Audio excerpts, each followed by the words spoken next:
¿Qué ocurre con Kyle Dagger? ¿Por qué está ahora mismo en todos los medios y aparece como uno de los que puede ser cortado y no hacer el 53?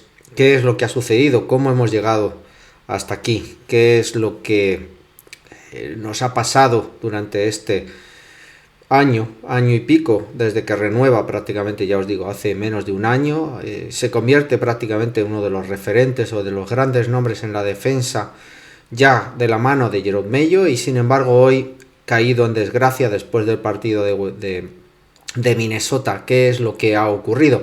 Voy a intentar explicaros cómo yo lo veo y qué es lo que podría suceder después de ese partido de Minnesota. He intentado juntar toda la información que yo tenía en la cabeza e intentar explicaroslo en un vídeo.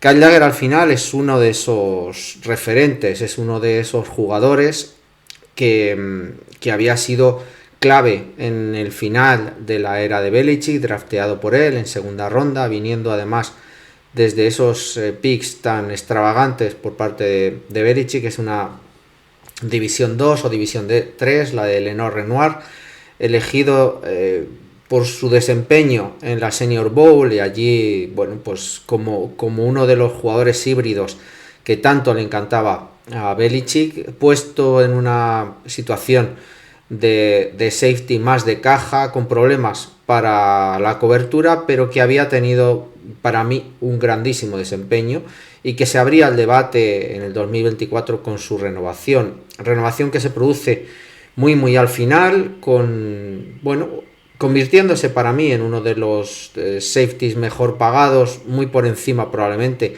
de lo que se le habría dado en cualquier otro equipo, pero valorando, ya os digo, ¿no?, esa capacidad de ser uno de los grandes jugadores que quedaban de talento en New England, de además demostrar que se merecía ese contrato por el valor, ¿no?, que aportaba un Kyle Dagger en unos sistemas que los jugadores híbridos tenían mucho más valor que en cualquier otro equipo, cobrando muy por encima de por ejemplo, lo que había estado cobrando Devin McCourty en los últimos años como free safety, una posición que prácticamente liberaba a una de las posiciones de secundaria al poder jugar con un solo hombre por detrás. Kyle Dagger estaba en esos niveles y la renovación se lo merecía y se le reconocía por parte de la liga. La temporada fue mala, se supo, como bien dijo Andrew Callahan y como luego se escribió durante todo el final de temporada, que tuvo que someterse a una cirugía. Hubo una mala curación o jugar con lesión, con un problema de tobillo, que ya os digo, luego tuvo que operarse. Todo el nuevo régimen empezó a poner en duda a Kyle Dagger muy pronto. Problemas además personales con su padre, con familiares cercanos o amigos cercanos.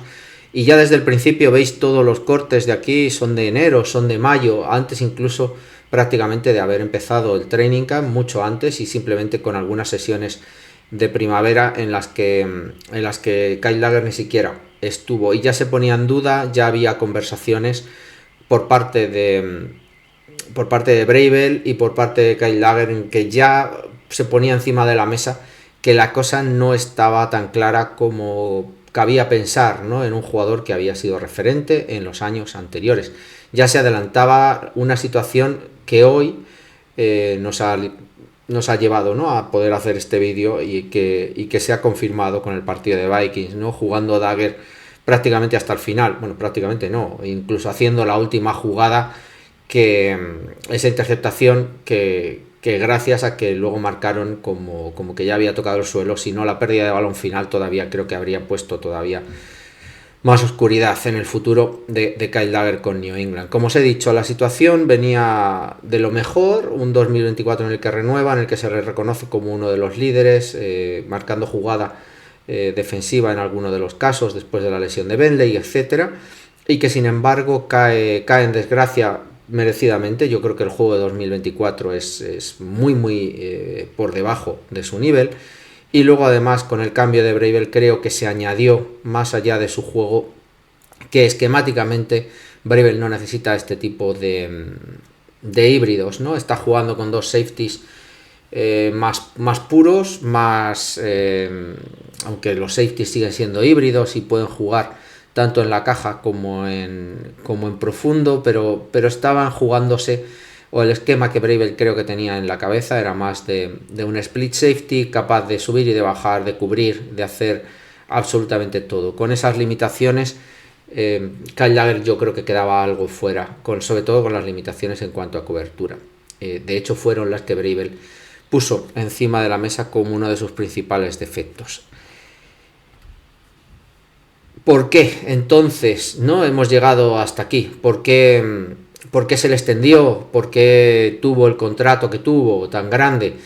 Como os he dicho, creo que la situación general del equipo en franca decadencia tenía que facilitar la renovación a ciertos jugadores que probablemente estaban por encima de ese nivel. Tenemos a Onwenu, tenemos a Kendrick Bourne, tenemos incluso a Barmore, que luego finalmente no lo pudo demostrar, pero probablemente era el que mejor o más se lo merecía después de su desempeño, que había tenido problemas con las lesiones, y Kyle Dagger estaba dentro de esto, ¿no? Cómo se le daban contratos top de la liga a ciertos jugadores cuando era un equipo de 4-13, ¿no? Esa cuestión estaba ahí, pero realmente New England no tenía otra capacidad, no era capaz de atraer talento en la agencia libre, no era capaz de desarrollar talento desde el draft, ya lo hemos hablado, con lo cual estaban obligados realmente a gastar. Por lo tanto, el contrato que le dan valora, en una situación de necesidad por parte de la franquicia, valora también el poco talento, ¿no? O el talento limitado que quedaba en la franquicia.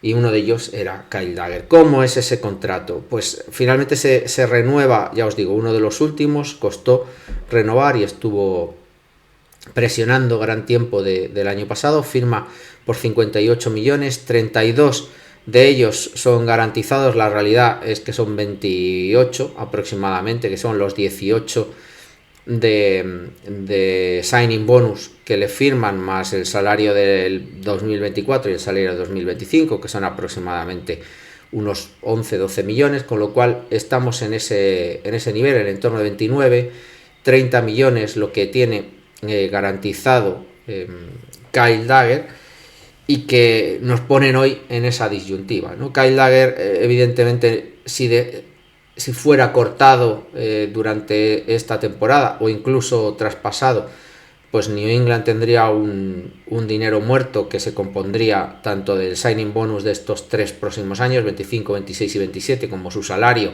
de 2025, que son 9, con lo cual prácticamente serían 20 millones, 20 y tantos millones los que tendría de dinero muertos. No tiene realmente muchísimo sentido, y creo que por ahí partirá la situación en la que en el futuro probablemente sea muy complicado el que, a pesar de que en el campo no se desarrolle todo lo correctamente que se espera, sea cortado o bien traspasado. El traspaso para mí es tremendamente complicado, con unos niveles salariales que rondan los 11 millones, 12 millones, que están evidentemente fuera completamente de mercado para un jugador que tiene un valor, pero tiene un valor en los esquemas por el que fue drafteado, ¿no? Que fue para New England, y con problemas en cobertura, etcétera. Hoy en día creo que un tipo de safety, y más una posición como la de safety que está en decadencia económicamente, pues creo que es imposible el traspaso. Estaríamos hablando de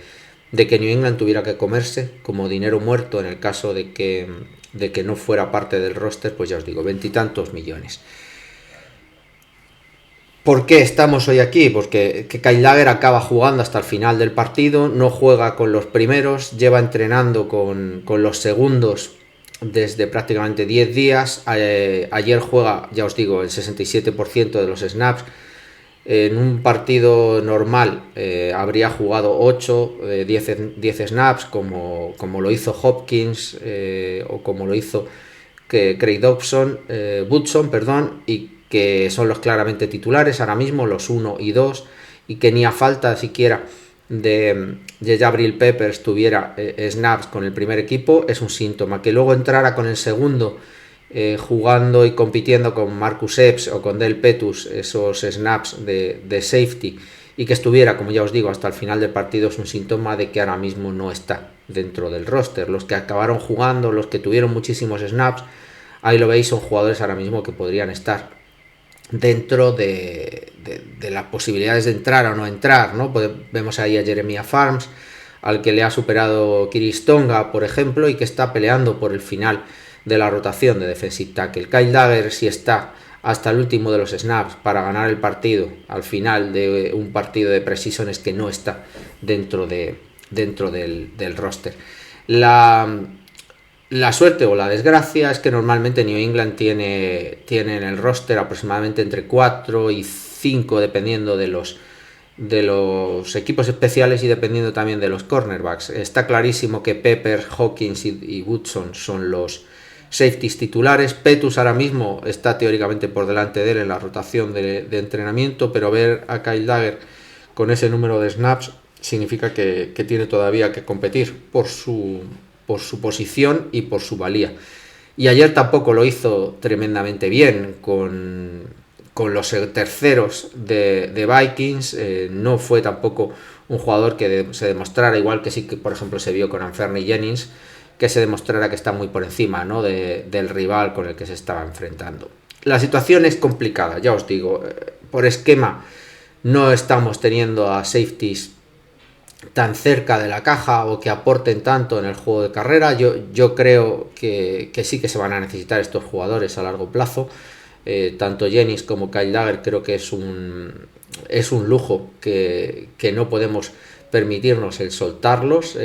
Creo que el esquema va a necesitar en algún momento tener jugadores que te fortalezcan la defensa contra la carrera, pero sí que es verdad que no están siendo parte del esquema y que son jugadores del antiguo régimen. Incluso Kyle Dagger llegó a ser capitán y es de los pocos, ¿no?, que fue capitán y que queda dentro del equipo. Pero la salida para mí es complicada, es muy muy complicada conseguir ahora mismo un candidato para hacerle trade. Ya os digo que el año pasado a mitad de temporada incluso se intentó y que no acabó de funcionar en nada. El año pasado Kyle Dagger, yo lo achacaba a la lesión, pero evidentemente hay todavía también algo más. Después de firmar esa grandísima renovación, evidentemente su rendimiento ha caído. ¿Cuál es el futuro realmente? Pues ya os digo, como esquema no está, no creo que vaya a tener oportunidades si no es por lesión. Peppers, Hawkins y Woodson están por delante.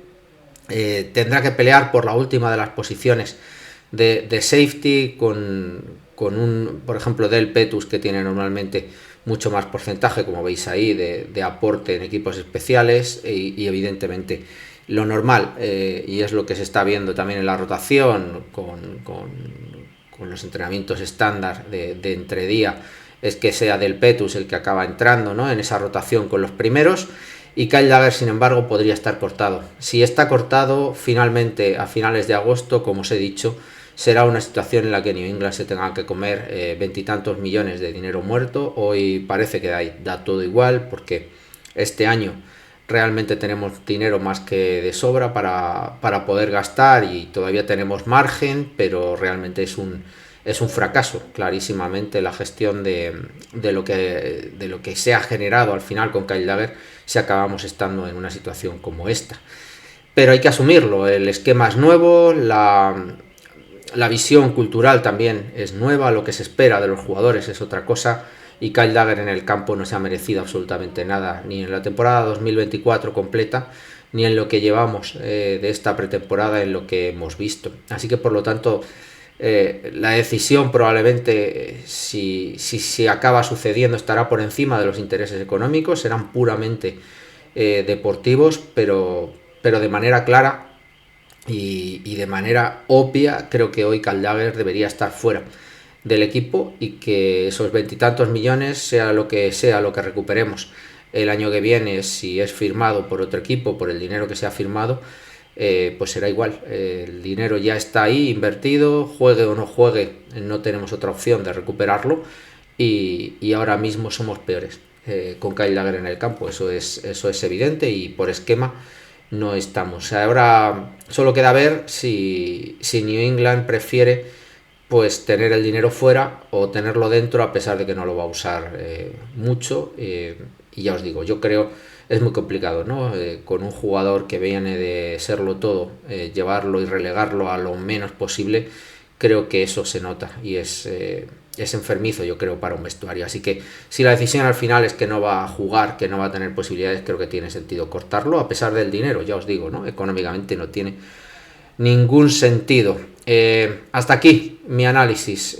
Creo que Kyle Dagger saldrá a pesar del dinero y creo que no hay tampoco mucho futuro o mucha capacidad de reacción en estas prácticamente 2 semanas, ¿no?, que quedan para que se empiecen a producir los primeros cortes. Y dudo muchísimo que encontremos ahora mismo un candidato para hacer un intercambio o recibir alguna compensación y que se coma esa parte del salario, dado el salario que va a tener en esos años. Es un contrato muy por encima de mercado para otros equipos. Nosotros lo sabemos valorar por los esquemas que hemos tenido con Mayo, con Belichick, pero ahora mismo ya creo que no tiene sentido para esta liga.